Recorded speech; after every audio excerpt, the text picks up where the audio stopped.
এই বোনসটির নাম হলো হিউমারাস। এটি আমাদের হাতের বা আপার লিম্বের একটি বোন, আর্মে থাকে, এবং এই বোনসটি বা এই হাড়টি ভাঙলে, 3 জায়গায় ভাঙলে 3টি নার্ভ ইনজুরি হতে পারে। যদি নেইকে ভাঙে, ফ্র্যাকচার হয় এই রিজনে, তখন কি হবে? অ্যাক্সিলারি নার্ভ ইনজুরি হবে। এবং পরবর্তীতে যদি শ্যাফট বা রেডিয়াল গ্রুপ বরাবর ভাঙে, তখন এখানে রেডিয়াল নার্ভ ইনজুরি হবে। আরেকটা আছে হলো মিডিয়াল এপিকন্ডাইল বরাবর যদি ফ্র্যাকচার হয়, তখন আলনার নার্ভ ইনজুরি হবে।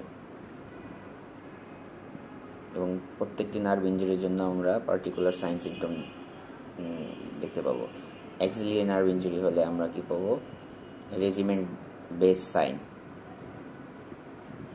এছাড়াও রয়েছে রেডিয়াল নার্ভ যদি ইনজুরি হয়, তখন রিস্ট ড্রপ হবে।